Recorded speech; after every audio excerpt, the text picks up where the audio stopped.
All right, I want to talk tax cuts. I want to talk a tax exodus, too.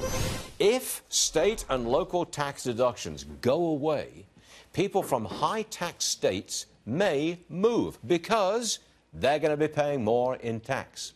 Look who's here. Congressman Kevin Brady, who comes from Texas. Did you know this was going to happen, Mr. Chairman? That if you get away with SALT, do away with SALT, then some high-income earners in high-tax states will move, and they'll probably move to Texas. You knew this.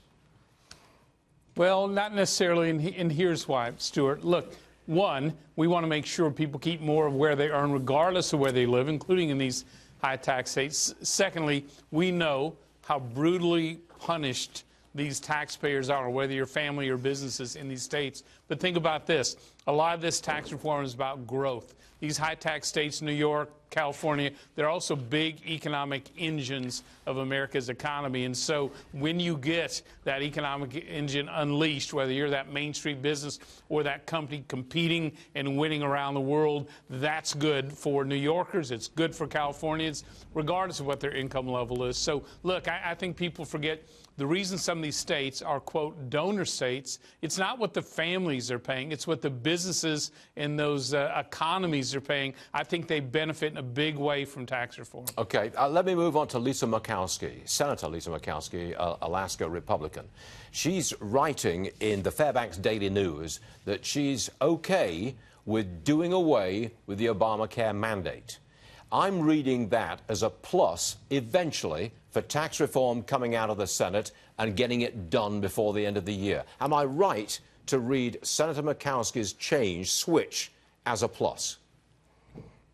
Well, I do think it's encouraging, and we're encouraged by the direction the Senate tax bill is going. We're excited about them taking this up next week.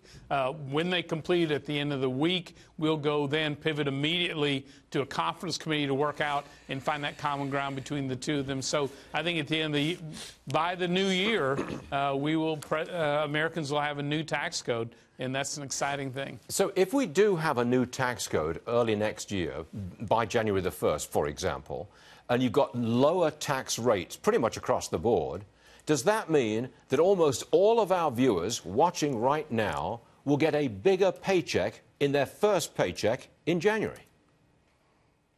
Well, every American will have a chance to adjust their withholding so they can keep more of what they earn from the first month. We think that's very positive. Secondly, we also think you get this growth going again in America, this new normal of slow, sub 2% growth. Look, that's what's kept paychecks stagnant for so long. When you see businesses investing and growing, that's good for the paychecks as well. So we really look at both keeping more of what you earn and then earning more. We think that's a key part of this tax reform.